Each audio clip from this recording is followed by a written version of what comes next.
Hello everyone, in this video we're going to learn about trig identities. So let's start with the most famous identity, the Pythagorean identities. Okay? And so I'm going to actually derive this one to see where it actually comes from, and we can derive it using the unit circle here. So the unit circle is just a circle where the radius is equal to 1.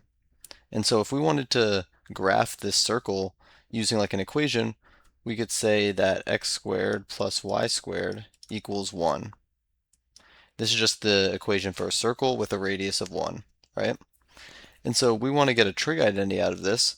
Well, we know that cosine of theta is just the opposite or the adjacent over hypotenuse. And so if we make a triangle here, the adjacent is the x value, x coordinate, and the opposite is the y coordinate. And so if we take adjacent over hypotenuse, we're just taking x over 1. And because in a unit circle, we have a unit length of 1, so it just equals x. And similarly for sine of theta, we have the opposite, which is y over hypotenuse, which is 1, which equals y. And so we can plug these in to the equation of a unit circle, and we get that cosine squared theta plus sine squared theta equals 1. Okay?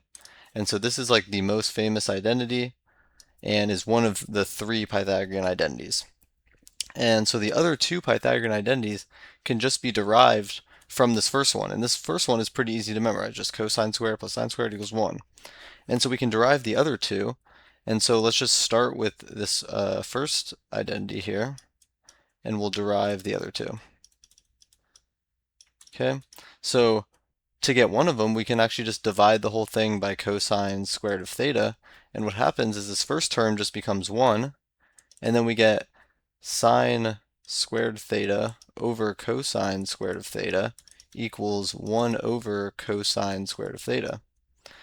And sine over cosine is just tangent of theta. That's just like the definition of tangent of theta, or opposite over adjacent. And since sine is opposite and cosine adjacent, it's just tangent. And so we get that this will equal tangent squared of theta. And then 1 over cosine is secant.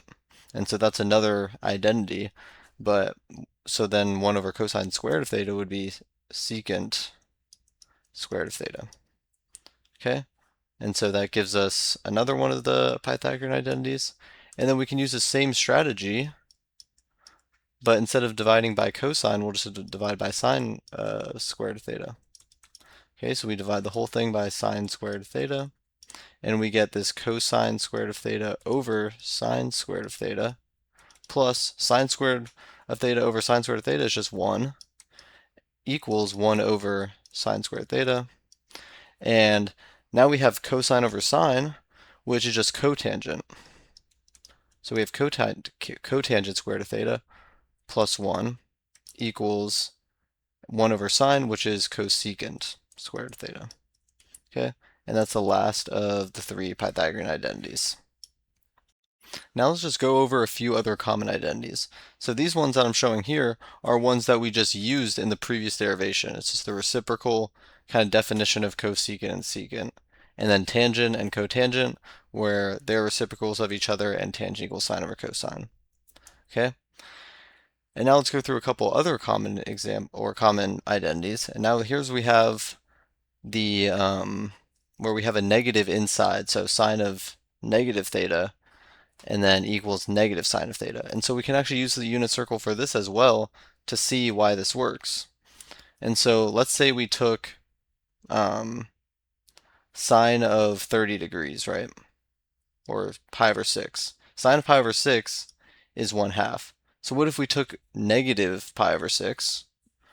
Well, that would just be 11 pi over 6 because we're going in the opposite direction instead. And we see that we have a negative 1/2. So all that change was the sign, so we can bring the sign out. And so you could choose any angle. Let's say we did it for 60, it's square root 3 over 2, and we see that it's negative down here. And that's because any time that you choose an angle, when you go to the opposite side of the circle going in the opposite direction, you're going to be on the other bottom half of the circle, so the sign flips. Okay? But interestingly, you see that when you do it for cosine, taking a negative theta doesn't change it at all. It just equals cosine. And that also makes sense for the same reason. We can see that when we go this direction, we have this square root 3 over 2, and let's say we go into the negative direction, we still have a positive, and that's because we're not flipping the sides that are positive or negative. Because since sine is associated with the y values, we see that this top half right here is positive, and the bottom half is negative. And so when we take this negative angle, we switch sides. But for cosine, this side over here is positive, whereas this side over here is negative. And so when we flip sides, we're not changing whether we're on the positive or negative side. So that's why that one doesn't change. Okay? And then tangent, really, you could try to see what the angle is and then compare it. But if we just remember that this also just equals sine of negative theta over cosine of negative theta, and then we just use these two identities that we just talked about, we'll see that the sine carries the negative through and we get negative sine of theta, but cosine is just left at cosine of theta, and so that gives us negative tangent theta. Okay? And so here are other few that I just wanted to list out that you could see pop up in some questions. We have these double angles for sine and cosine. This one comes up pretty often and has a pretty nice result here. And then these ones are usually used when you have like a power reducing, because you have a sine squared and you don't want a power, you can reduce it to only cosine and sine. So these are sometimes used. But really with trig identities, there's so many possible trig identities, I couldn't list them all. Other common ones are like sum and difference identities or product identities or half angles. There's so many different that you could possibly need. You really just want to look them up and reference different resources that already have a ton listed, and then you can use them when you're solving problems later. So now let's do some examples actually simplifying equations. So we're going to show that 1 minus cosine squared of theta over sine of theta just equals sine of theta. Okay? And so right away, we don't really see an exact identity that we have before. We have this 1 minus cosine squared, but we did have an identity with cosine squared. So let's just write that out on the side here. And we talked about before that cosine squared of theta plus sine squared of theta equals 1. But we can subtract this cosine squared to the other side, and we get that sine squared of theta equals 1 minus cosine squared of theta. And now we do have something that matches right here. And so we can just plug that in because this works for every angle. So now we just have sine squared of theta over sine of theta, and then one of the signs will cancel out, and we just are left with sine of theta.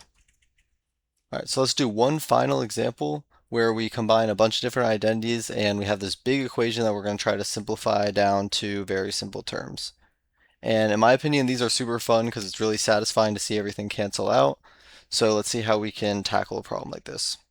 So the first step I would recommend doing when you don't know where to start is try to get everything just in terms of sine and cosine and see what will cancel out. So let's do that first.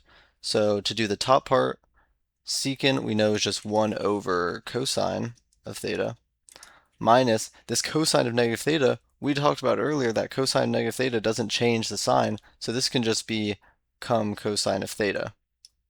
Okay, and then on the other side we have cosecant, which is 1 over sine of theta, minus this sine of theta.